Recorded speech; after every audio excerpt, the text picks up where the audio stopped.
हुजूर तशरीफ फरमाते, सहाबा बैठे थे, एक नौजवान हाजिर खिदमत हुआ, आकर अर्ज करता है, हुजूर मैं कमाता हूं और मेरा भाई कमाता नहीं है, अखराजात सांझे हैं, हम रहते इकट्ठे हैं, तो मेरे हिस्से की कमाई भी उसकी तरफ चली जाती।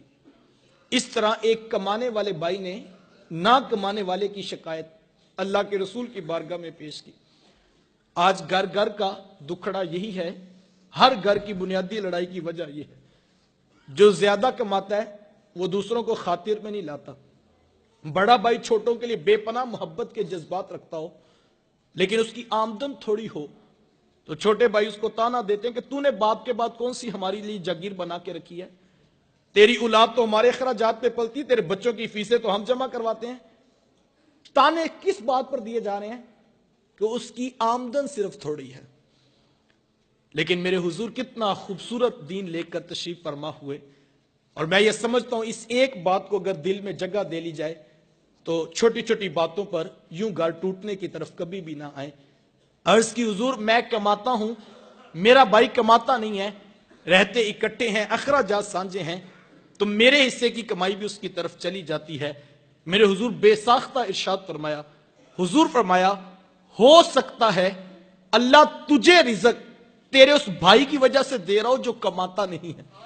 ये कितनी बड़ी बात है। ये तो करम हो गया कि तेरा हाथ देने वाला बना दिया, लेने वाला नहीं बनाया। अगर तेरा हाथ लेने वाला बना देते तो तू क्या कर सकता था? तू भी तो उसी मां की आगोश से पला, तू भी तो उसी बाप की औलाद है। तेरी रगों में कोई अलग से खून तो नहीं दौड़ता, तेरे दिमाग में कोई अलग से सोते तो नहीं फूटते। तुझे अपनी डिग्रियों पे नाज है, तेरे से बड़ी बड़ी डिग्रियों वाले लोगों के आगे खाक छानते फिरते हैं। सारी बरादरी, पूरा खानदान नीचे रह गया, चचा ताए नीचे रह गए, 30-30 साल से कारोबार करने वाले। तेरा सितारा ओजे सुरैया की बुलंदियों को छूने लगा। तुझे इसलिए ऊंचा तो नहीं किया था कि तू एमपी एमएनए के यहां ईद के गिफ्ट बेचता फिरे, तुझे है वो कॉलोनी वालों के साथ रिश्तेदारियां जोड़ता फिरे, तू वजीर मशीर से वजीर आजम तक रसाइयां हासिल करता फिरे। तुझे ऊंचा इसलिए किया था तू पलट के फिर नीचे देखता, और जो नीचे रह गए थे उनको खड़ा करने का मिजाज पैदा करता।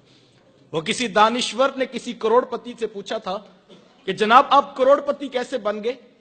तो उसने बेसाख्ता कहा, मैंने अपने नीचे वालों को लाखपति बना दिया, कुदरत ने मुझे करोड़पति बना दिया। जो नीचे मोहब्बतें बांटता है अल्लाह उसको ऊपर से रिज़्क की फरावानी अता करता है।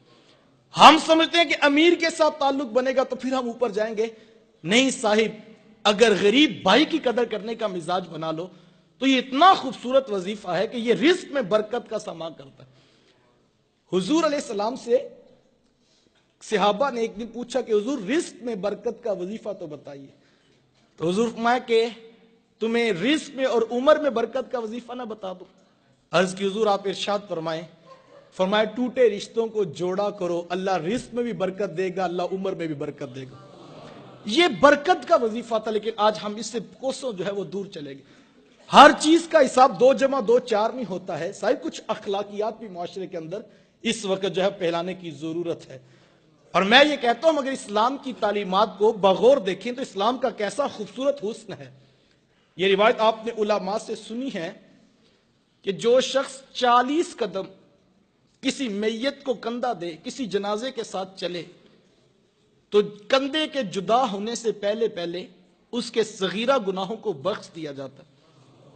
यार किसके गुनाह बख्शे जा रहे हैं? जो एक मुर्दा के साथ, जिंदा के साथ ही मुर्दा का सहारा बन के खड़ा हो। कितनी देर के लिए?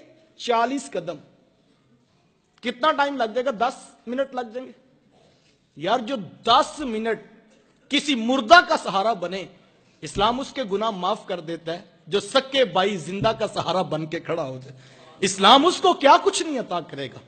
लेकिन हम बड़े अजीब, मुझे कोई हाजी साहब कह रहे थे कि, और दोस्त बता रहा था कि हाजी साहब ने ऐलान किया कि बरादरी में जितने भी कुल चेलम या फोतगियां होंगी उनकी रोटी हाजी साहब की तरफ से होगी।